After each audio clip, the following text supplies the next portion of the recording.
하늘 가는 밝은 길의 2권 30번째 시간 어린 양의 신부로 단장하는 여정 9월 2일 말씀입니다. 새벽 2시 24분에 영음을 듣는데 와요 가방을 들고 와요. 송장로님께서 이권사님께 하시는 영음. 에녹자매가 해석합니다. 이 영음은 무엇인가요? 송장로가 이권사에게 말하는구나. 사랑의 사도 세 분 중에 두 분입니다. 부부가 아니시고 같은 교회 권직이시죠. 가방을 들고 오라고 하는 것이지 가방은 너희의 마음이다. 준비된 마음이지. 나의 보아들을 담을 가방을 뜻하는 것이란다. 외출할 때 이제 가방을 챙기잖아요. 이것저것 필요한 물건 넣는 것처럼 주님의 보아를 담을 가방을 준비하는 것. 그것을 송장로가 말하는 것은 그가 그런 일들을 하게 될 것이란다. 본이 되는 것이지. 이제 갈수록 이제 이 말씀들을 통해서 변화되어서 다른 사람들에게 하나님의 보화를 챙기는 방법, 그런 것을 몸소 보여주고 그것을 도와준다는 얘기죠. 나의 마음을 담을 자의 준비된 자세가 그를 통해 비춰질 것이란다. 그것으로 이권사가 배우며 마음이 준비되겠지. 나의 것을 담을 마음의 준비란다. 그것은 연단을 지나야 가능한 것이란다. 즉 연단을 지나면서 주님의 보화들을 담을 수 있는 주님의 마음과 일치를 이루어갈 수 있는 그런 준비가 되어 간다는 거죠. 그래서 이제 2차 연단을 지난 후에야 비로소 내 마음을 담을 마음이 되는 것이지. 이권사님이 이제 이 과정에 두 번째 연단에 들어가신 과정 내용이 있어요. 그래서 지금 연단을 통과 중에 있는데 이 연단을 잘 마치고 마음을 잘 준비해서 보아들을 받을 준비를 하시라고 송 장로님이 도와주시는 겁니다. 내 보아들, 내 뜻을 알 수 있는 것이란다. 지금은 그 가방을 준비하는 기간이구나. 열심히 준비하며 나에게 나오너라. 내가 넘치도록 나의 사랑을, 나의 보아들을 부어줄 것이니라. 주님은 주고 싶으신데 우리가 준비되지 않아서 보아를 담을 그릇을 준비하지 못해서 주님이 주고 싶어도 못 주신 거죠. 그러니 나를 사랑하고 나를 원하는 마음으로 열심을 다해 나에게 나오기를 내가 축복하노라. 그 다음 들린 영음. 엄마 고통스러워요. 엄마 이리 와 주세요. 에녹자매가 실제로 한 게 아니라 영음으로 그런 소리를 송원장님 들으신 겁니다. 에녹자매가 해석합니다. 주님 이것은요 제가 어제 낸 영음인가요? 맞다 따라 악한 것들이 판을 치고 있단다. 판을 친다는 것은 호시탐탐 노리면서 계속 공격을 준다는 거죠. 하지만 내가 두려움을 느낀다면 그것을 틈타 들어오게 되는 것이란다. 악한 영들이 지금 사방에서 공격하려고 준비 중인데 원래는 이제 두려워할 만하죠. 그러나 주님은 그것을 능히 이길 수 있는 방법을 다 알려주셨어요. 그러니 대적하거라. 대적한다는 것은 과감하게 그것을 뿌리치고 물리치라는 얘기죠. 멀리하라는 것이고 쫓아내라는 거예요. 내가 대적하라고 하지 않았더냐. 그것을 이기려고 하지 말고 어떤 노력해가지고 뭔가 이기려고 하는 것이 아니라 대적하래요. 대적한다는 것과 이기는 것의 차이는 이기려고 하는 것은 내가 뭔가 결과까지 이루려고 하는 것이고 대적하는 것은 내가 내 안에 못 들어오도록 또는 내게 다가온 것을 밀어내는 그 정도 수준이죠. 이기는 것은 주님께서 도와주셔야만 합니다. 천군 천사로 그것을 가능케 하실 수 있죠. 그러면 평안이 찾아올 것이란다. 그런데 제가 왜 엄마를 부르는 것인가요? 그리고 왜 그 말이 저의 영음이 엄마에게 들린 것인가요? 내가 너희를 동역자로 붙여놨기에 그런 것이란다. 서로를 향한 마음, 서로의 영혼을 바라보는 그 마음이 내가 원하는 마음이기에 내가 허락한 것이란다. 동역자, 하나님의 일을 같이 하는 사람이죠. 즉, 그래서 하나님의 일을 이루기 위해서 서로 연약한 부분이나 도와줘야 될 부분들이 있다면 서로 도울 수 있도록 하나님이 연결시켰다는 거죠. 육적인 사랑이라기보다는 이제 엄마와 딸이니까 나 중심적인 사랑이 많이 있기에 내가 그것 또한 사용하는 것이란다. 그러니 너의 영이 그것을 알고 희주를 찾는 것이지. 하지만 나를 찾는 것이 더 좋겠지. 엄마는 이제 좀 편하잖아요. 그리고 의지하고. 근데 엄마를 찾아서 도움을 구하는 것보다 예수님을 직접 찾는 게 더 좋다는 거죠. 이제는 나를 더 찾거라. 그것 또한 너의 힘으로 이겨보려 하다가 그렇게 된 것이란다. 이겨본다는 것은 어쨌든 굉장한 어떤 의무, 책임, 또 막중한 어떤 부담감을 갖지요. 그냥 대적까지만 하라는 거예요. 그걸 물리치는 그런 기도, 대적하는 기도만 하면 이기는 것은 주님이 하실 수 있죠. 작은 것부터 나의 힘을 구하여라. 사소한 것 또한 나의 힘으로 이기거라. 예수님의 힘으로만 이길 수 있습니다. 내가 즉시 달려가리라. 그랬더니 슈퍼맨 생각이 난다. 어디든지 부르면 달려오는 동네 반장님 아닌가요? 슈퍼맨 생각이 난다. 그래서 내가 너희의 슈퍼맨이지 이렇게 말씀하시는 장면도 있습니다. 12시 17분 주여 당신께 가고 있습니다. 당신의 빛은 어디에 있는지요? 따사롭게 비추시던 당신은 어디로 가셨는지요? 저를 불쌍히 여기지 않으시는지요? 당신 없이 살 수 없는 저를 기쁘게 해주소서. 소원자님이 지금 영으로 기도하는데 당신 없이는 살 수 없는 저, 이런 고백을 진심을 담아 할 수 있다면 얼마나 복된 것입니까? 우리는 예수님 없이도 잘 살 것처럼 별로 예수님과 상관없이 살 때가 많잖아요. 근데 이제 더 이상은 당신 없이 살 수 없습니다. 도대체 어디 계십니까? 그 영이 주님을 찾아 헤매는 거죠. 당신으로 체험받고 싶습니다. 저의 나약함을 보소서. 12시 24분에 사무엘의 영음이 이제 들렸나 봐요. 성도님에게. 난 준 건데 뭐가 뭔지 몰라도 굉장히 뿔이 났어요, 지금. 에녹자매, 주님, 이건 무엇인가요? 내 아들이 마음이 어려워질 것이란다. 지금 어렵다라기보다는 이제 어려워질 것이다. 미래적인 표현이네요. 요즘 부쩍 짜증이 는 것도 그런 이유지. 그럴 때마다 나의 말씀으로 그것을 잘 알려주어라. 그는 알지 못하는 것이 많이 있단다. 아직 7살이거든요. 그러니까 어떻게 보면 이제 제대로 인지 기능도 약한데, 그러니까 영적인 부분에서 이제 하나님이 하나하나 알려주시고, 도와주시고, 이끌어주시고, 갖춰가시게 하려고 이렇게 알게 하시는 거예요. 아직 어려서 그런 것도 있고 자신의 감정을 조절 못해서 그런 것도 있지. 감정이 좀 폭발하면 굉장히 좀 이렇게 자기 마음대로 하려고 하는 게 있더라고요. 근데 이제는 많이 좋아졌습니다. 그것도 본인에게는 고민이 될 것이란다. 나의 아들이 나를 바라볼 수 있게 내가 이제 이끌어갈 것이란다. 예수님을 바라보고 예수님을 찾고 예수님과 동행하는 삶으로 이끄시겠다는 거죠. 그러니 아들의 행동을 잘 살펴봐 주기 원한다. 잘못된 것이 있으면 바로 잡아 주거라. 그러나 나의 마음으로, 나의 시선으로, 나의 사랑을 가지고 바로 잡아 주거라. 주님이 이 언약이를 바라보듯이 그렇게 하라는 거예요. 언약이는 이제 진짜 이름이고 사무엘은 영적으로 상태가 좋을 때 사무엘이라고 불러주고 그럽니다. 강하게 할 때는 강하게 하되 너희가 지배받으면 안 되는 것이란다. 저도 이제 아이를 이렇게 야단을 좀 칠 때가 있었는데 요즘은 잘 안 치지만 때로는 이제 아이가 말귀를 못 알아듣고 좀 이렇게 반성할 줄 모르면 좀 강한 표현이 나가더라고요. 근데 그러다 보면 나도 모르게 마음이 좀 감정적이 되더라고요. 그러면 오히려 손해라는 거죠.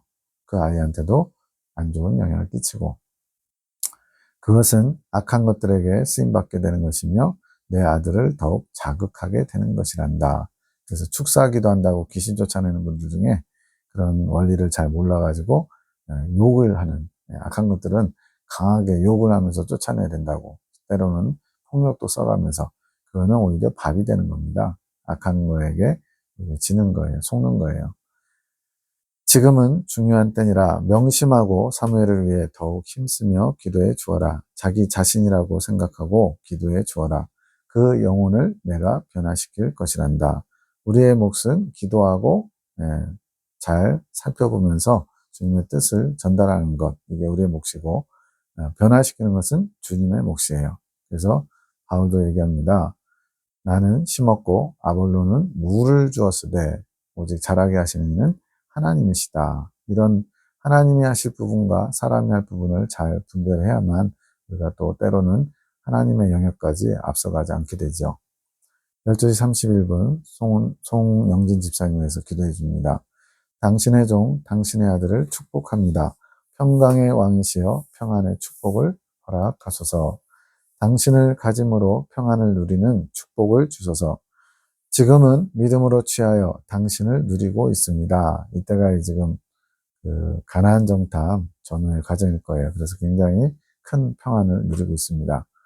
이것이 큰 축복이지만 이제는 만족할 수 없습니다. 당신을 가지는 실상으로 평안을 누리게 하소서. 지금 맛보기를 하고 있는데 진짜 주님을 가질 수 있도록, 진짜 주님을 가지는 것은 생명의 합의를 이루는 거죠. 그것을 소망하면서 더 높은 천국을 향해 달려가라고 지금 기도해 주는 거예요.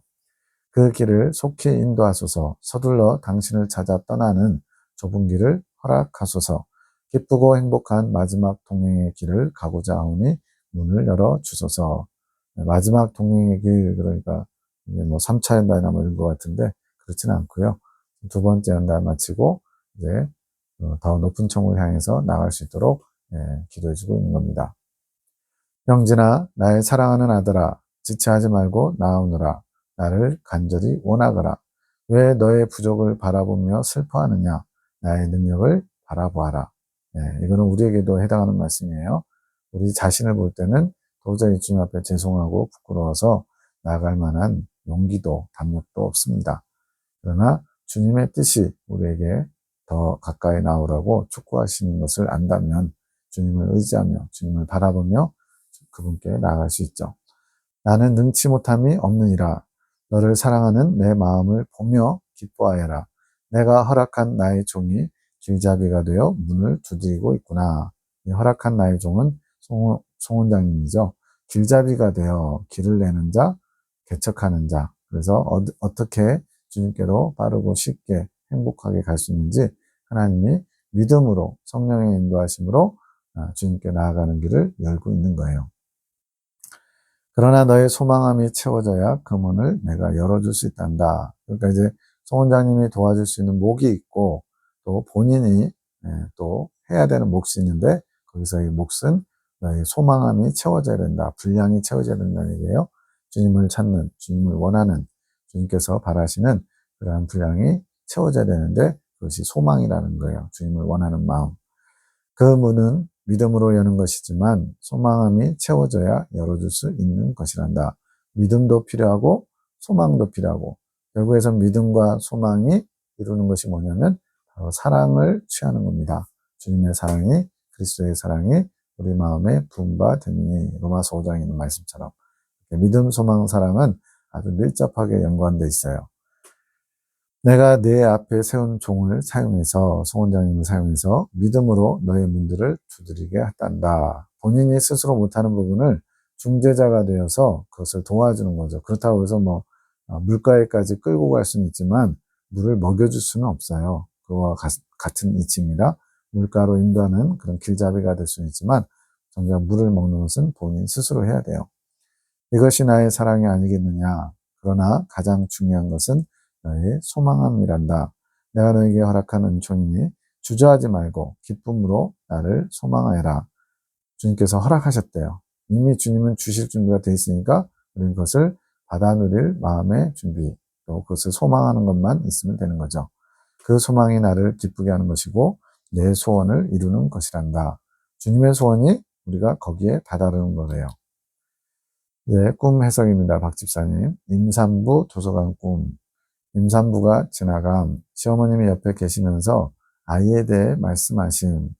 지금 상황이 뭐냐면 박 집사님과 송영진 집사님 사이에 아이가 지금도 없어요. 몇 차례 이렇게 좀 아이를 가져보려고 애를 썼는데 주님의 어떤 섭리 가운데서 그냥 아이 없이 이렇게 주님의 일을 감당하는 쪽으로 방향이 잡혔습니다. 어떻게 보면 이제 아킬레스건 같은 그런 좀 그런 게 있죠. 시어머니가 이제 아이에 대해서 임산부를 보면서 말씀하시니까 마음이 좀 불편함. 조금 있다가 예전에 온누리교회에서 같이 사역했던 동갑내기 박간사가 보임. 동갑내기면 친구잖아요. 근데 그가 배가 불렀어요. 자궁이 안 좋다고 들었는데 아이가 잘 들어서기 어려운 자궁이라는 거죠. 근데 임신했구나 하는 생각이 지금 꿈에서 그렇게 나오는 겁니다. 어머님이 박간사를 보더니 누군가와 이야기하시는데 우리도 얼른 아이가 생겨야 한다고 말하신 박영희 집사님 꿈의 화자 그 가정에도 아이가 생겨야 될 텐데 이 얘기죠. 내가 어머님 이야기를 듣고 지금까지 우리가 말씀드린 거 뭘 말씀드리냐면 때가 가깝기 때문에 아이를 낳지 않기로 한 일을 어떻게 들으셨나 싶은 마음. 지금까지 여러 번 그래서 아이를 안 가지려고 해요 라고 말씀드렸다는 거죠.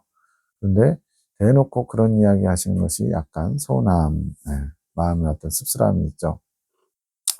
그러면서 마음에 원망의 마음이 든 누구는 쉽게 낳는 아이 하나 못 가진 것과 주님께서 이를 어렵게 풀어가시는 것 같아 속상하고 원망스러움.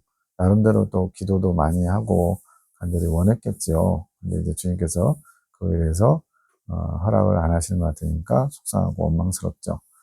그런 마음으로 어딘가를 향해 장면이 바뀌어서 학교, 내가 남편과 어떤 수업을 듣고 있는데 대학교 같은 수업 시간이 다 되었는데 이런 기분 앞에서 아이 때문에 시어머니의 말씀이나 이런 것 때문에 마음이 좀 속상하고 서운한 거 이런 것들이요.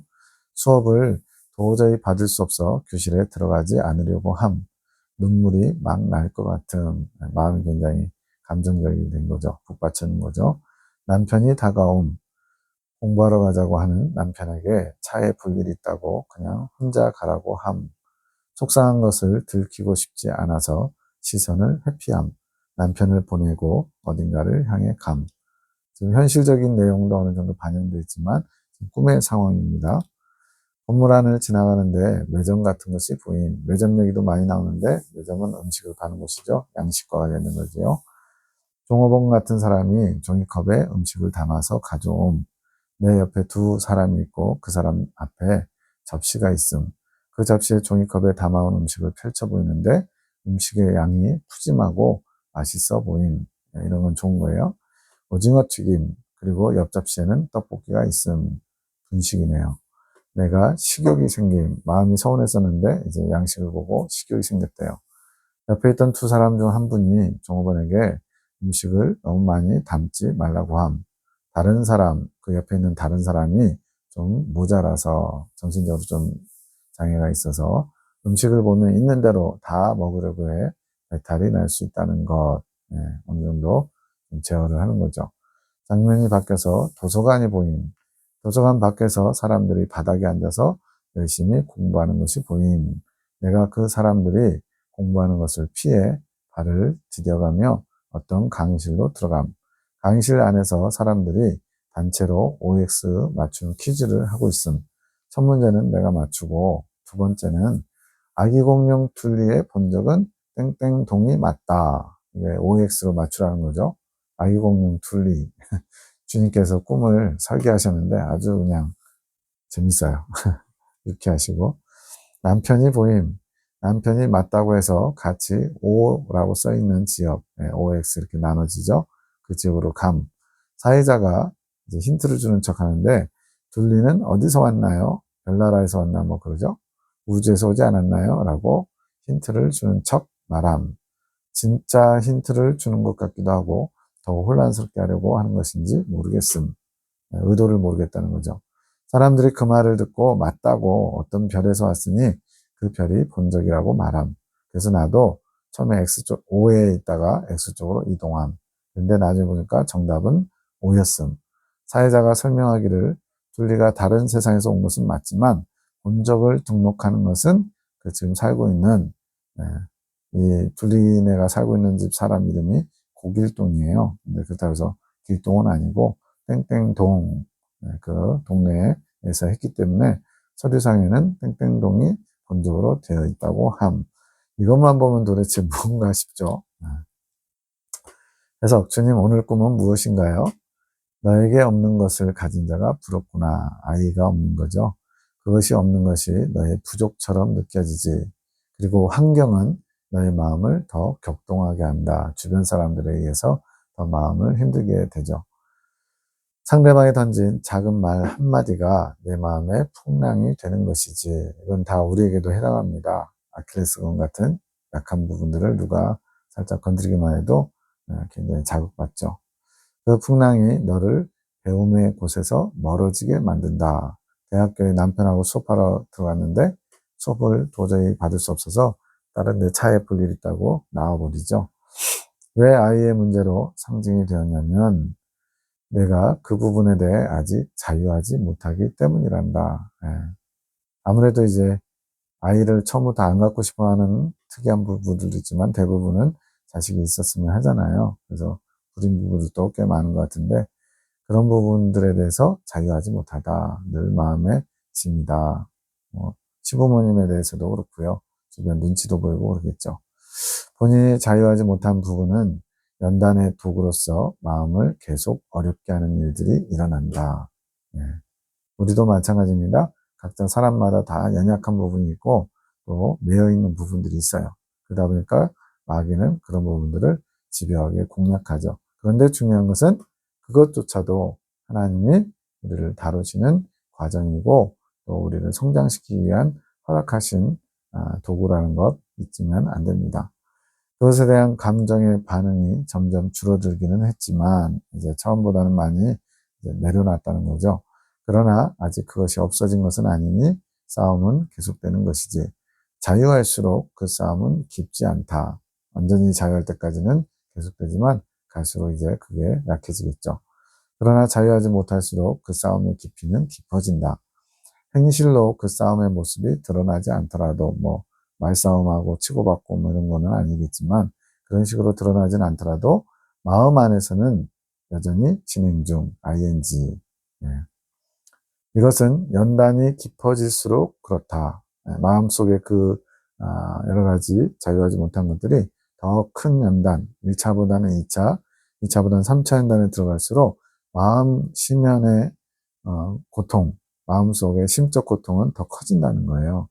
그 마음 안에 나의 것과 자신의 것이 더 분별될수록, 그래서 분별된다는 것은 분리되어 가기 위한 거죠. 예, 서로 분리되고 내 것은 다 없어져야 돼요. 다 버려야 돼요. 비워야 돼요. 그래서 정욕의 소리가 자신을 더 괴롭게 만드는 것이다. 즉 어린아이 신앙일 때는 별로 개의치 않았어요. 그냥 그 정도면 다 사람 사는데 다 그럴 수 있지 뭐 하면서 죄와도 타협하고 정욕적인 삶도 타협하고 그럴 수 있어요. 근데 성장하면 성장할수록 주님의 것이 아닌 것, 또 주님이 기뻐하시지 않는 것에 대해서 이제 마음에 괴로움이 있다는 거죠. 그걸 그냥 화끈하게 버려버리든지 끊어버리면 자유할 수 있겠죠. 근데 그게 쉽지는 않은 거죠. 그래서 괴로운 겁니다. 그 소리에 자유하고 싶지만 그것이 되지 않는 자신의 모습이 괴로운 것이란다. 그 괴로움은 다양한 감정으로 다시 바꾸어 마음을 어지럽게 한다. 여러 가지 형태로 마음을 굉장히 복잡하게 혼란스럽게 한다는 거죠. 내 꿈에서는 사람에 대한 서운함과 나에 대한 원망이지 사람한테도 서운하고 주님께서는 왜 우리의 원하는 바를 들어주시지 않나 그게 그렇게 나쁜 건가 이런 식으로 생각할 수 있죠. 그런 감정이 마음을 지배하게 되면 나에 대한 배움의 의욕도 사라지게 되는 것이란다. 지금 내면의 정결을 위해서 먼저 말을 침묵하고 그 다음에 생각과 감정의 침묵을 주님이 원하시거든요. 여기서 이 침묵은 안 한다라는 개념이 아니라 내 생각과 내 감정을 내려놓고 비우는 거예요. 그런 감정에 지배당하면 주님의 뜻을 언제 어디서나 어떤 상황에서도 실천할 수 있어야 되는데 그것을 해방한다는 거예요. 그 감정 때문에. 그러니까 지금 여기 꿈에서도 주님께도 속상하잖아요. 주님께서 그거를 왜 허락해 주시지 않나 하고서. 그러다 보면 예수님에 대해서 배운 것도 의욕이 사라지고 많은 영향을 끼칩니다. 그러면 어떻게 자유할 수 있을까요? 자유함은 현실을 보는 게 아닌 그런 상황, 내가 지금 처해 있는 상황을 보는 게 아니라 천국을 소망함으로 얻을 수 있지. 네. 이 땅의 것에 매이면 결코 자유할 수가 없습니다. 그것을 가지고 있을 때나 조금 자유하다고 느낄 텐데 그것마저도 이제 또 언젠가는 다 또 버리고 내려놔야 되잖아요. 사람이 언제까지나 이 땅에서 천년만년 살 게 아니기 때문에 이 땅에서 얻은 거, 이 땅에서 가진 거는 다 내려놔야 돼요. 그래서 영원한 천국, 거기를 소망하는 것만이 이런 것들로부터 자유케 한다는 겁니다.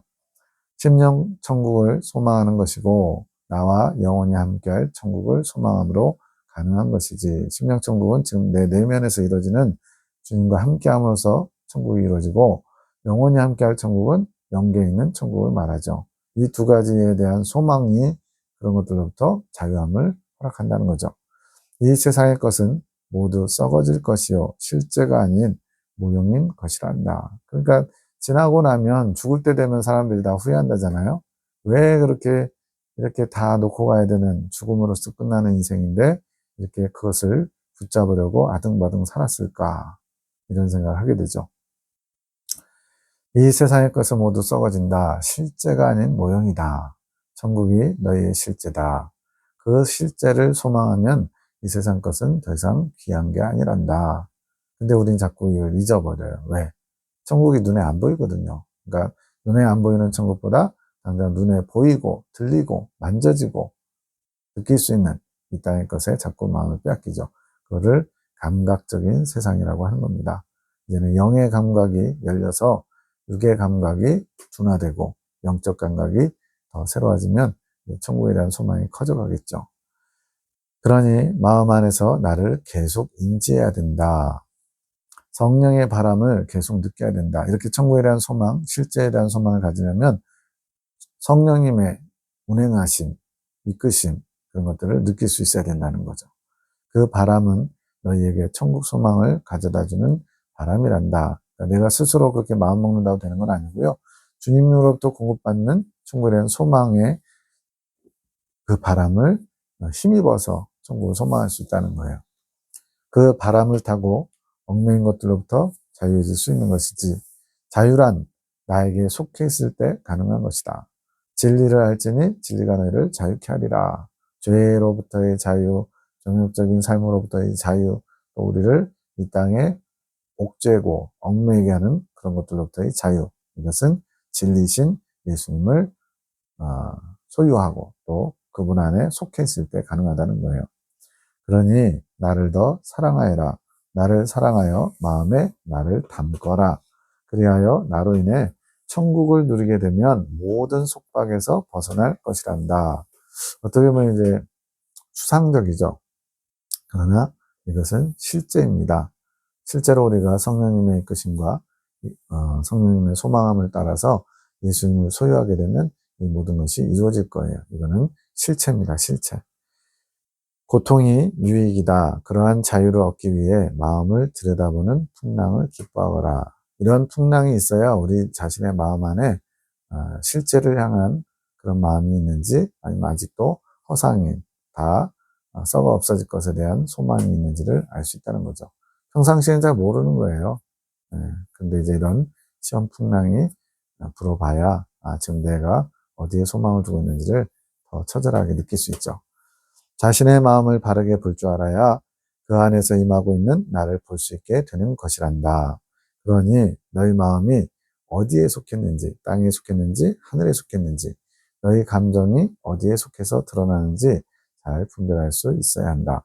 분별이 떨어지면 소망을 흐리게 한다. 그러다가 누군가 음식을 먹는 것을 본다. 이제 음식 먹는 매점에 갔죠. 양식을 본 것이지. 떡볶이하고 뭐 있었죠. 분식이 오징어 튀김. 그 양식이 내게 맛있어 보인다. 푸짐하기도 하지. 그러면 다시 양식을 탐하고자 하는 의욕이 난다. 이건 식탐이 아니고 주님의 양식을 먹고자 하는 마음이에요. 남이 먹으려 한 양식에 자신이 자극받은 것이란다. 그래서 너희 나눔이 중요하다. 밤 8시 반부터 10시 반까지 이 말씀들을 하루에 묵상하고 각자의 삶 속에서 깨달은 거, 또 경험한 거를 나누는 시간. 그걸 지금 벌써 몇 년째 하고 있는데요. 이러한 나눔이 중요한 이유가 다른 사람이 먹으려고 하는 양식을 통해서 나도 그 양식을 먹고자 하는 그런 의욕이, 식욕이 생기기 때문에 그렇다는 거죠.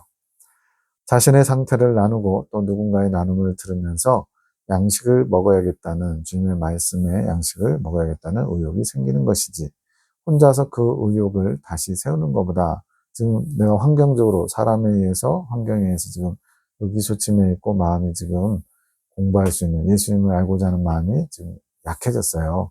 그것을 도움받는 방법이 다른 사람의 양식을 나눔으로써 그게 가능하게 된다는 거죠.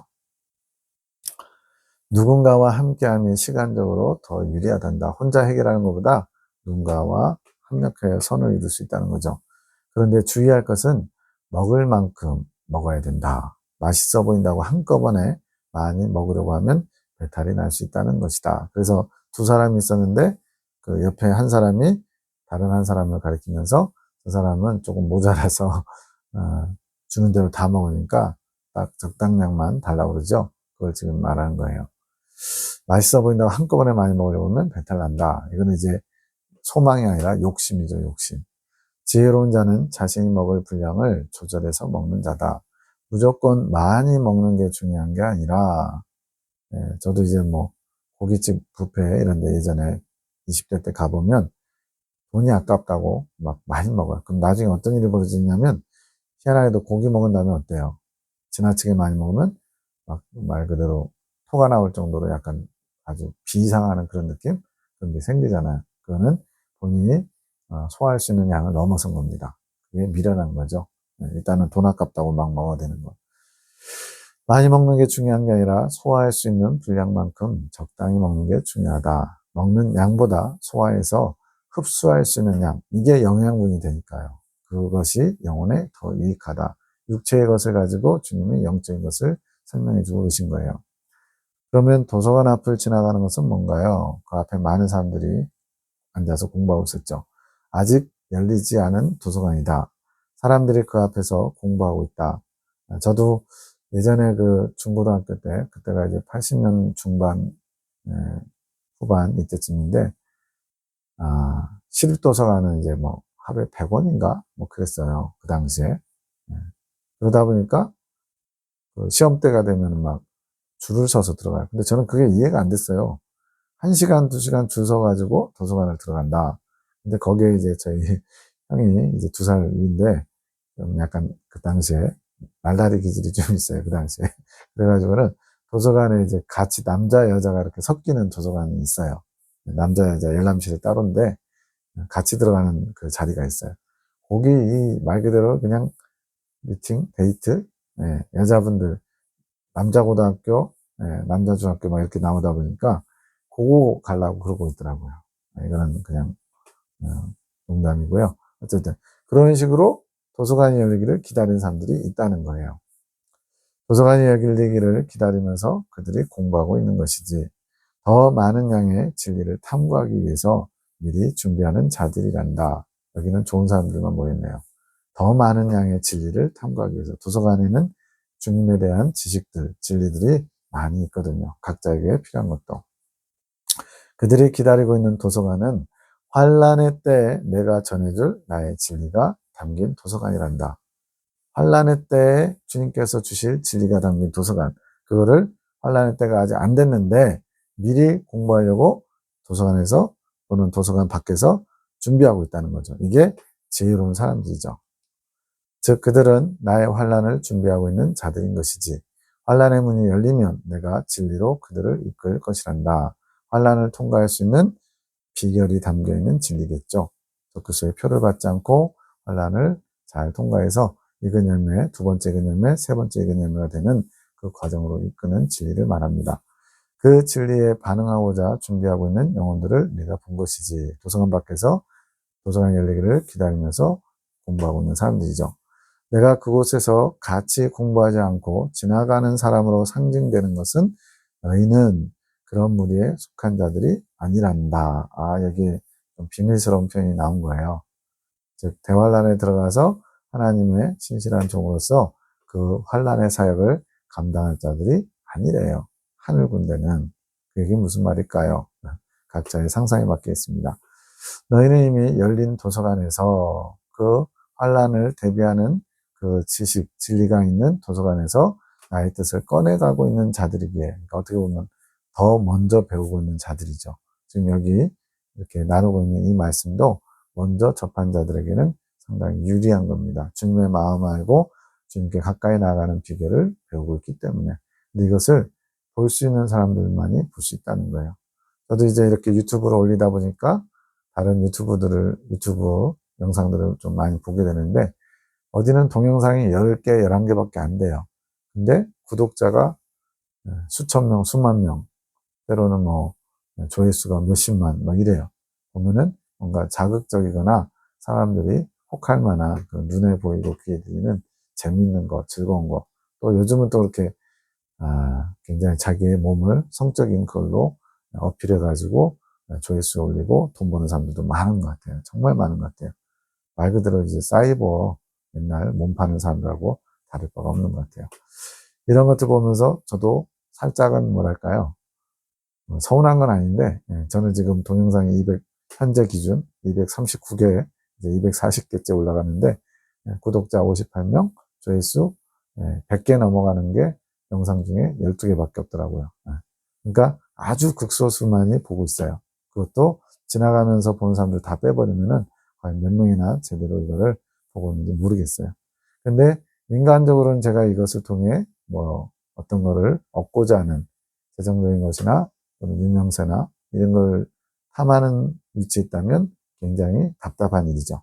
저는 이것을 주님께서 주신 기회 또 제가 가진 달란트를 사용해서 대환란 때를 대비하는 또는 나중에라도 이 말씀들을 갈급한 신명들에게 이 말씀이 전파되고 또 좋은 자료로 쓰임받기 위해서 미리 저는 창고에 저장하는 개념으로 이 영상들을 촬영하고 있는 겁니다.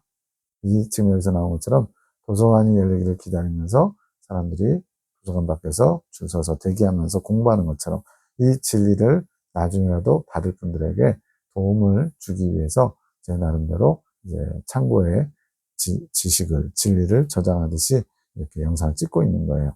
그러니까 인간적으로는 어떤 분이 그러더라고요. 저한테 좀 잘 되기를 바라는 그런 응원하시는 분인데 70년대, 80년대 영상 방이 이게 뭐냐고. 마치 빨간색, 파란색 뭐 이렇게 색깔 써가지고 글자만 잔뜩 있는 뭔가 이렇게 사람들이 보고자 하는 마음을 전혀 없게 만든다는 거예요. 맞는 말입니다. 근데 많은 사람이 보는 게 중요한 게 아니고 이 말씀들은 전부 다 영적인 유익을 얻게 하는 것. 물론 영적인 것을 원하는 분들도 이거를 처음에 몇 번 보다가 에이 이상해 뭐 이러면서 갈 수 있어요. 왜냐면 아무나 받을 수 있는 말씀은 아닌 것 같아요. 영적으로 높이 성장하기를 주님 앞에 가까이 나가는 비결이 뭔지를 정말로 알고 싶어하는 소수의 사람들을 위한 말씀이기 때문에 그렇습니다. 그래서 이 말씀 여기까지 어느 정도 꾸준히 듣고 계신 분들은 영적으로 굉장히 복을 받으신 분들이라고 생각해도 될 것 같아요. 그러나 본다고 중요한 게 아니라 그 말씀을 내 것으로 만들고 아까 소화시키는 게 중요하다고 했죠. 흡수하는 게 그렇게 돼야지 그게 나에게 영적으로 복인 거예요. 꿈에서 본 도서관은 너희가 들어갈 도서관이 아니어서 그런 것이지 대환란과 상관없는 어떤 사명이라는 걸 알 수가 있습니다. 어떤 강의실에서 OX 퀴즈를 하는 것은 무엇인가요? 어떤 사실에 대해 맞는지 맞지 않는지 알고 있나 묻는 게임이다. 그러면서 지혜 있는 자를 선별하지. 내가 혼란스러운 것은 그 내용이 너도 잘 모르거나 헷갈려서 그런다. 그런데 사회자가 도움이 되는 것 같기도 하고 그렇지 않은 것 같기도 하는 말을 하면서 둘리 문제 본 적이 어디냐 무슨 동이 맞다 해놓고는 우주에서 온 거 아시죠? 이런 식으로 하면서 힌트를 주는 것 같기도 하고 또 속이는 것 같기도 하고 뭐 그랬죠. 사람들을 선별하려고 하지. 이것은 세상에서 지혜로운 자를 선별하는 방법에 대해 너에게 보여준 것이다. 세상에서 지혜로운 자를 선별한다. 이거는 뭐예요? 주님과 상관없이 세상 지혜, 즉 이 땅에서 뭐 잘 먹고 잘 사는 비결이랄까요? 이런 세상 기준의 지혜로운 자를 선별하는 그런 퀴즈라는 거예요. 굳이 내가 알지 않아도 되는 질문들을 하면서 그런 질문들에 대한 답을 모두 알고 있으면 지혜로운 자. 예. 아기 공룡 줄리가 본 적이 어딘 게 뭔 상관이 있어요. 주님 앞에 나가는데. 그래서 그런 쓸데없는 거, 하나님 나라와 주님과 아무 상관없는 것을 알고 있으면 다 맞췄다고 상금도 주고 뭐 이러실 거 아니에요? 그걸 지혜로운 자라고 타이틀을 주는 것이지. 세상 기준에서 그렇다는 거죠. 자신들의 기준에 부합한 지혜로운 자를 찾기 위해서 혼란스럽게 할 수 있는 힌트를 주기도 하는 것이란다. 이거는 좋지 않은 거죠. 세상 기준이니까. 그런데 주님이 원하시는 지혜의 여왕, 여기서 여왕이라는 표현은 계시자들이 다 여자분들이라서 그래요. 주계시 한 분, 보충계시 두 분 다 여자분들이라서 지혜의 여왕이라고 표현한 거고, 이 지혜는 하나님의 뜻을, 마음을 아는 것이 지혜고, 이것을 하시는 분이 성령님의 도우심으로 되거든요. 그래서 이런 성령의 이끄심과 주님의 진리로 받게 되는 게 지혜인데, 그러한 지혜를 가진 자로서 지혜의 여왕은 그렇게 옳다, 옳지 않다라는 기준 아래서 경쟁하듯이 탄생하는 게 아니란다. 세상 기준으로 보면 안 된다는 거예요. 많이 아는 박사가 지혜의 여왕 자리를 차지할 수 없는 것이지. 하나님이 지혜의 여왕 또는 지혜로운 자라고 인정해 주는 것은 세상의 지식이나 어떤 알고 있는 또 학위를 갖고 있는 이거 가지고 판단하는 게 아니라는 거예요. 저도 유튜브에서 이제 어떤 기독교인들하고 비기독교인들이 성경의 여러 가지 창조나 뭐 이렇게 죽음 이후의 것들을 토론하는 걸 들어보면요. 기가 막혀요. 굉장히 말 잘하고요. 아주 박학합니다. 뭐 여러 가지 철학자, 신학자 이야기들을 인용하면서 표현하는데, 근데 듣다 보면은 아니 사람의 어떤 그 지성이나 이런 걸로는 살짝 만족을 줄 수 있을 것 같다는 생각을 해요. 뭔가 배운 것 같으니까. 근데 아무 의미 없어요. 그거 몰라도 전혀 상관없는 거 가지고 뭔가 있는 것처럼 굉장히 진지하게 토론하고 있어요. 그냥 성경에 있는 대로 주님이 어떤 분인지, 주님께 나아가려면 어떻게 되는지, 우리의 죄를 어떻게 해결할 수 있는지, 이런 가장 근본적인 것만 잘 놓치지 않고 가면 되는 거예요. 오히려 신앙은 단순해야 됩니다. 복잡하게 이것저것 알아가지고 이론 가지고 주님을 평가하고 판단하고 성경을 재단하고 그러면 안 되는 거예요. 실제로 지혜 있는 자는 도사관 앞에 있는 자들이니라. OX 퀴즈를 맞추는 사람이 아니고요. 지혜 있는 자들은 OX로 문제를 순식간에 판결하는 자가 아닌 나를 탐구하는 자들이다. 나를 알고 싶어하고 나를 간절히 찾는 자들. 나의 뜻을 탐구하는 자가 지혜로운 여왕이 될 수 있는 것이지, 자신이 반사적으로 하는 결정도 모두 나의 결정이 되도록 나의 뜻을 탐구해야 하는 것이란다. 반사적이라는 건 뭐예요? 순간적으로 어떤 상황이 닥쳤을 때 몸에 밴 것처럼 튀어나오는 거예요. 근데 그 결정이 주님과 일치하는 거. 어떻게 하면 그렇게 될까요? 늘 주님 중심으로 사고하고 판단하고 주님이 뭘 기뻐하실까를 마음에 품고 있는 사람들이 그렇게 할 수 있는 거죠. 나의 뜻을 탐구하면 나의 마음을 알게 되는 것이란다. 그러니 이제는 섣부르게 옳다 그르다를 판단하기 전에 나의 뜻이 무엇인지에 대해 먼저 묻고 나와야 된다. 그러니까 우리가 이제 보통 자기가 가지고 있는 가치관, 인생관 뭐 이런 것 가지고 남을 판단하거나 상황 속에서 자기가 결정을 하거든요. 그러지 말고 주님의 기준이 뭔지, 주님의 뜻이 무엇인지 이거를 묻는데 힘쓰라는 거예요. 그렇지 않으면 세상 기준에서 지혜로운 자로 남아있는 것에 그칠 수 있느니라. 세상 사람들은 그 사람을 지혜롭다고 여길 수 있어요. 근데 주님과는 상관이 없어요. 나의 지혜의 여왕들이 되기를 내가 바라기에 이것을 알려주노라. 그랬더니 이제 박민사님이 물어요. 근데 갑자기 둘리가 왜 나왔을까요? 하하하. 그냥 내 마음이다. 귀엽잖니. 주님도 둘리는 귀엽대요. 맨날 사고만 치는데.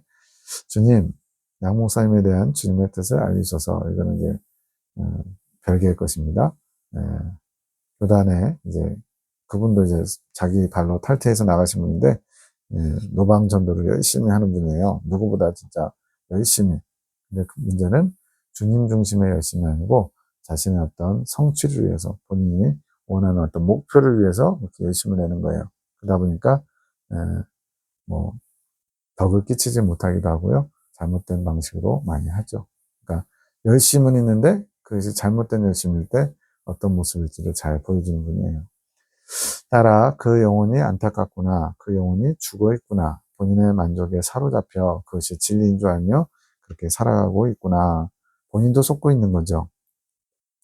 다른 이들도 그 거짓된 곳 속에서 분별 없이 마귀에게 쓰임받고 있구나. 함께하는 분들 몇 분 계신 것 같아요. 내가 너무나 안타깝단다. 그뿐만 아니라 다른 영혼들까지 본인의 영혼을 갉아먹는 일을 하고 있구나. 그냥 겉으로 보기에는 주님의 일 열심히 하는 것처럼 보여요. 충성스럽게. 근데 문제는 영혼을 갉아먹는다. 얼마나 무서운 말입니까? 주님의 일을 한답시고 하는데 주님이 기뻐하시지도, 주님이 원치도 않는 일을 하고 있는 거예요. 무엇이 진리인지도 모른 채 육신의 쾌락을 추구하며 살아가고 있구나. 분명히 열심을 내서 주님의 일을 한다고 하는데 육신의 쾌락을 추구한대요. 자기 만족이죠. 내가 역겹다. 내 귀가 아프거나 샤우팅 얼마나 열심히 소리를 내는지 몰라요. 서울역 가서도 하고 여기저기 돌아다니면서 진리를 전한다고 복음을 전합니다.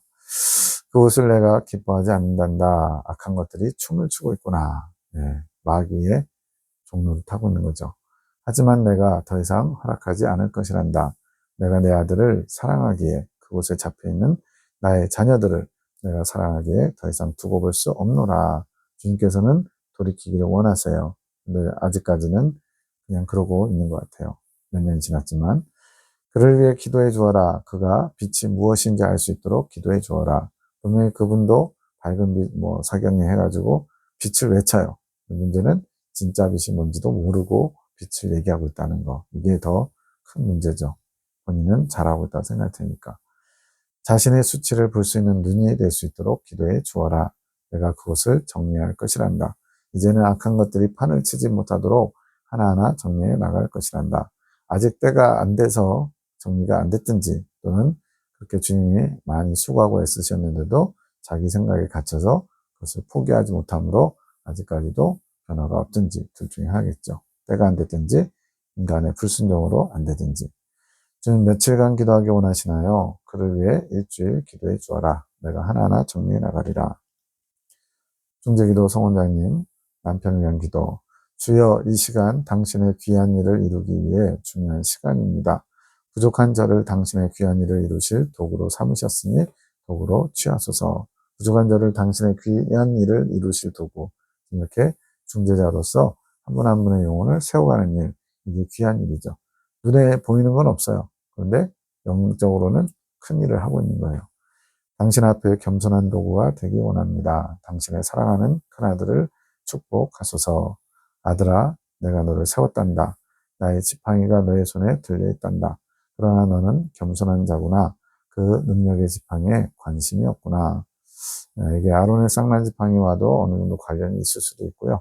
그것과 상관없이 그냥 하나님께서 주신 능력을 행하는 것보다 더 주님을 향해 있다. 여기 이때 이 상황에서는 오히려 칭찬하시는 거예요.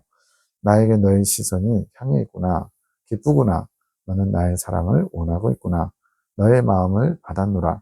그 마음을 잘 지키며 나를 더 소망하여라. 너의 소망함에 나를 향한 마음을 불태워 가리라. 계속 소망하라는 표현을 계속하고 계시죠. 정원자님에게는 너의 연단 도구는 하늘군대 대원들이다. 그들을 인도하면서 너 자신이 단련을 받지. 이분은 이제 하나님께 받은 것 순수하게 그대로를 전하고 주님이 원하시는 것만 하려고 하는데 이 당시만 해도 이제 모임 가진 지 6개월에서 1년 정도 된 거거든요. 그러니까 많은 여러 가지 저항이랄까요? 반대하는 거, 그 정말 하나님이 하신 거 맞냐는 등 이런 저항에 많이 부딪혔죠. 그러다 보니까 또 가족들이기도 하니까 가족들이 협력자일 때는 엄청난 든든한 원군인데 오히려 반대하는 입장이 있으면 굉장히 힘들죠. 그래서 연단의 도구라는 거예요. 근데 이렇게 해야 또 성원자님도 하나님이 원하시는 모습으로 변화되니까 하나님이 가장 아름답게 합력하여 선을 이루신 거죠. 너를 평화의 도구로 세웠노라. 주님과 그 사람 사이에 관계에 막힌 것을 허무는 중재자로서, 그래서 화평지파라고 합니다. 너는 많은 이들을 나와 화평케 하는 도구라. 내가 어찌 기뻐하지 않겠느냐. 힘을 내라. 힘을 주노라. 내가 너를 더 낮추기 위해 잠시 허락하였노라. 하늘군대를 통해서 약간 어려움을 겪고 있는 상황이었나 봐요. 근데 그것도 주님께서 허락하신 것이라는 거. 내 주변에 일어나는 모든 사건, 상황, 또 나를 힘들게 하는 원수들 다 주님이 허락하신 겁니다. 우리가 이거를 큰 관점에서 시각으로 봐야만 그러면 주님의 뜻을 물으며 감사하며 인내할 수 있죠. 평안하여라. 평안은 네 것이다. 내가 더 수용하는 마음을 가지게 될 것이다. 수용이란 단어 영어문으로도 들렸을 수 있죠. 사랑이지. 사랑인 내가 네 안에 거하며 내 마음으로 모든 것을 수용하는 마음이 되는 것이다. 즉 내가 바다와 같이 마음이 넓어지는 게 아니고요. 그릇 자체는 변하지 않아요. 근데 그 그릇에 담겨있는 주님의 사랑은 그 모든 것을 포용할 수 있는 바다와 같은 주님의 마음이죠. 그걸 품으면 다른 사람을 주님처럼 포용할 수 있다는 겁니다. 다시 나의 능력을 취하여라. 내가 함께 하리라.